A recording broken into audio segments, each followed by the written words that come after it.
It's Diane here, host of the local show, and with me is Mike. Peace and love. Peace and love. Yeah, it's good to be in here. Yes. Wow, and y'all just crushed it for an in-studio session with your band. Appreciate you. Oh my gosh, I was sitting in the control room jamming like crazy. Yeah. It's a vibe. Yeah, and like peace and love. That is such a theme in your music and your vibe all around. Can you expound a little bit more on that? I mean, yeah. I mean, I feel like, it's the message, man. Love is the message. Like, I feel like, we would all be better off if we led with love, in just our daily interactions, you know what I mean? Even with people you don't know, you know what I mean? It's just, you want to put out good energy, and then it will just recirculate, if that's what you want to receive, you got to put it out. So that's kind of just, really the message. For me, I just want to amplify those vibes, because I just feel like there's just a lot of, negativity and hate in the world, a little too much, so. And also I'm a child of Stevie Wonder, you know what I mean? So, I take that inspiration from him. Love's in need of love today. You know what I mean? Like, yeah, we need that. Being a musician too, it's a good platform to spread love on too. Absolutely. Because musicians have that power to speak in that way. I mean, the power of music, it's like the great uniter, you know what I mean? And I mean, people, I don't think sometimes we really think about how powerful like vibrations are, you know what I mean? Like everything vibrates, nothing is like completely still. Even us, when you touch solid objects, it's all, it's all vibrating. And so everything has resonant frequencies, you know what I mean? And when you put those vibrations and that energy out there, it is received, like there's so many different studies that people have done, in terms of like the effects of like sound and vibration on the body and on like even like plants, you know what I mean? And I've seen some crazy where they had like it was like a glass of water or something, and someone was like speaking like only good things to it, and it like stayed fresh, but then they started speaking like angry things and like hateful words to it, and it like got all cloudy. It's crazy. Like it's real. Yeah. So like what we put out, is definitely important. You know what I mean? Yeah. Yeah. And it comes into your music so beautifully. Indeed. And you're one of my favorite artists. You put out an amazing record, Science, this past year EP. Yeah. And I think what stood out to me, and I think Science was the perfect title for it, because it seems like you have your sound, your craft down to a science. Indeed. It's so smooth and rich, and the lyrics, they deliver a message that I would describe it. They deliver a message with poignancy and heart. And tell me about the work that you put into your music a little bit. The creativity that comes along with it. I'm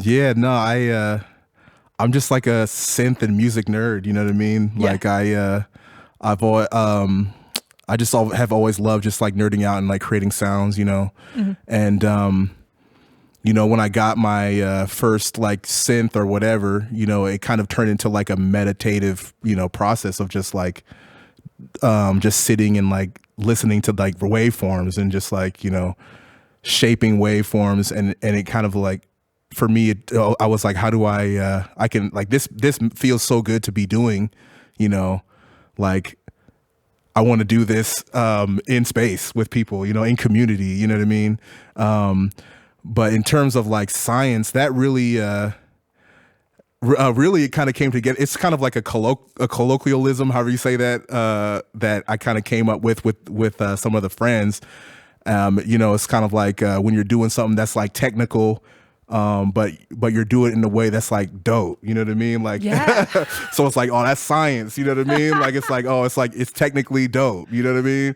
And so that kind of like coming, like kind of thinking about that as like the lingo, you know what I mean? I was like, well, because I already had like made a few of the songs before I actually, came with the title for the project. I was kind of like in a space of like, what do I name this? Because I have all these songs and they don't necessarily have like a specific theme, or like a through line. But, I was just, a friend of mine, kind of just reminded me like, yo, science, like, it's like what you're doing, you know what I mean? So I was like, oh yeah, you know, like that's probably that's what I should call it. So that's kind of how it came together. Yeah.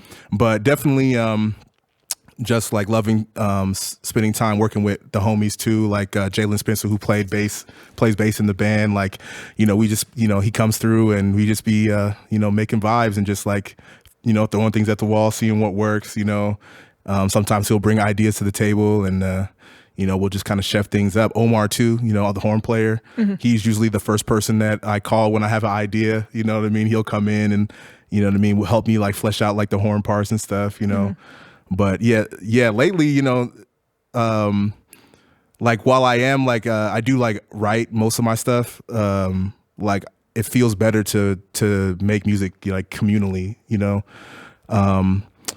So yeah, I usually try to like involve like other homies and bandmates like pretty early on in the process, you know, like I'll write something or like, you know, lay an idea down in my phone, even just like scat beatbox into the phone.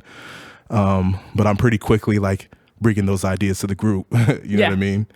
Yeah. And they kind of help grow the ideas and definitely put a certain energy to it. That was one of the things I noticed with your live in studios, that y'all have so much energy and you know, dexterity. Like you have, you know, to harness, you know, a sound, but also you're all really talented. Appreciate you. Yeah. Indeed. Seems like. Yeah. Yeah. I mean, I definitely love playing with the guys, man. Like, and I learn so much when I play with them too. Yeah. You know what I mean? Like I feel like LA, the drummer, he's just like a wizard, man. Like next level. Like he's been playing for so long, you know, and with so many greats. You know what I mean? Like, so I just like, you know, I'm picking up game from him, you know, every time we play, for real. Like, and Jalen too, like they're kind of ahead of me in terms of like the theory and like whatnot. Like I play by ear mostly, you know what I mean? So like I'm kind of just like, you know, catching up to them in certain ways. Yeah. And trying to keep up. Yeah. Yeah. You play with all people who know how to collaborate really well. Yeah, and indeed. And I'm grateful for that. I'm Yeah. grateful for that, you know, because I'd be like, you know, sometimes looking at Jalen for the cues, you know. Yeah. I feel you. So you moved here from California to did. Minneapolis. Yes. What drew you to Minneapolis? Man, I always get that question. That's like the main question. Like, why would you go from Cali, the sunshine, to the snow? I mean, really, you know, I was kind of just like in a place where I needed some change. You know what I mean? Like I was kind of getting into trouble. I wasn't really focused. You know what I mean? And I was like, you know, I know I want to do music. But like most of the friends that I had and people I knew who like, you know, were trying to like do the LA thing, you know, were struggling, you know what I mean? Like they went to like LA recording school or whatever, but then they were just kind of like out there, you know, it's like if you're like a small fish in LA, you know, you're going to get ate up, you know what I mean? So I was like, you know, where can I go to study music? And, you know, that's like maybe like a softer landing, you know what I mean? And so I just did a Google search, you know what I mean? No like kidding. music schools. Google search. Google search. And then IPR popped up, you know, I was like, okay, Institute of Production and Recording. Yep. And so I was like, okay, let me see what that's talking about. And I just kind of took a leap. Yep. Didn't know nobody out here. Yeah. And I just, you know, made the leap. But luckily, I landed in a situation that was good. You know, I met one of my good friends to this day, Elliot Lamons. We had a rap group called Midwest Connect when I first came out here. I was producing, we was rapping. Yep. And so I'm super grateful for that experience too, because like, you know, I was a little nervous about coming out here, like if I was going to be able to find like people I could connect with, you know what I mean? And so I was like grateful to be able to connect with him and to have that experience. And things kind of just grew from there. Like I graduated from IPR, I think in like 2012 or something like that, maybe 2011. And then was doing like producing, and then kind of just like on the scene in that way, mostly like producing music for other artists. And that's how I met Greg Grease and like got linked up with Zulu Zulu, or formerly Zulu Zulu. Astral Black was kind of in like just mingling in community and producing for folks.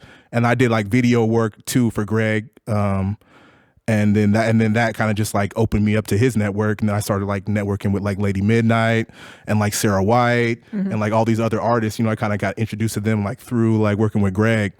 And then kind of just grew from there, you know, just like keep making music and kept making music with all these different artists. And, you know, yeah, things just kept building. Yeah, you know, you found your way into the circle of like the dopest artists. You're right. Yeah, kind of just like, you know, that's how the universe unfolds. Is Astro Black still a thing? Is it?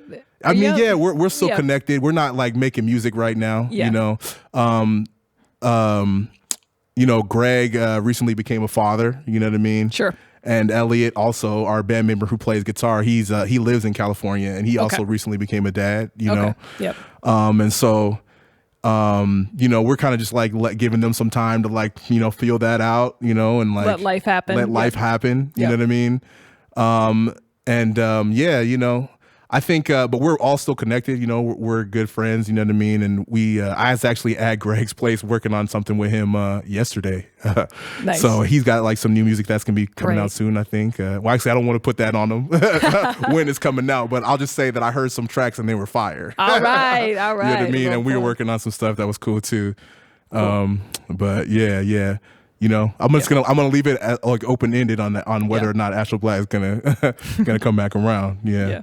Afropunk festivals coming on Juneteenth. Indeed. Tell me about what that means to you, especially on a celebration like Juneteenth. Yeah, I mean it's exciting. You know, I'm excited to be in community and like being able to like be on that platform. You know, and perform in that way. It's good to be I guess like acknowledged by a platform of that magnitude.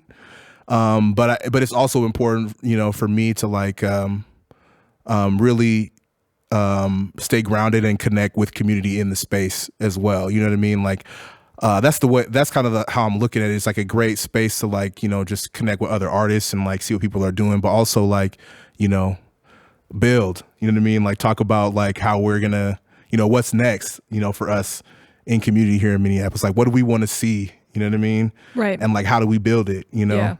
And so that's what I'm kind of what I'm looking forward to the most. You know, I'm definitely excited about playing. Yeah. But I'm also excited about like the community building that's going to happen. Yeah. You know, out of that. You know. So yeah, it's going to be great. I'm really excited about it. Yeah. That's awesome. Is there like something change that you want to see for sure in Minneapolis or? Yeah, I mean, there's a lot of things, honestly. How much time you got? But I mean, really, I want to see some Black owned venues, you know what I mean? Black owned music venues, honestly. Yeah. Like I want to see that, you know, because that's something that, you know, I feel like is definitely like lacking here, you know? Got you.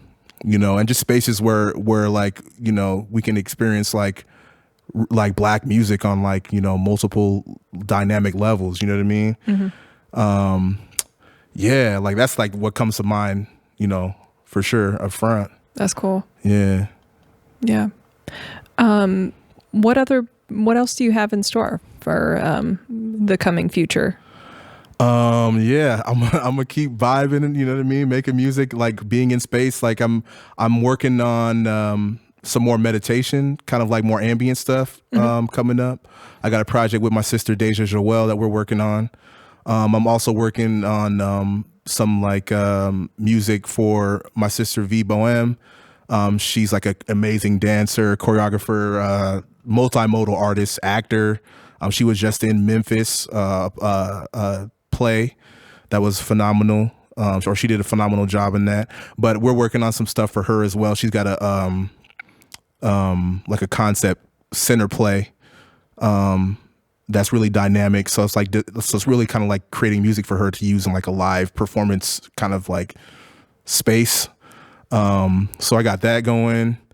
You know, I'm like writing new music too. So, you know, a lot of collaboration really, but mostly kind of just like, you know, trying to, you know, elevate. Yeah. You keep busy, that's for sure. That's for sure. That's amazing. That's for sure.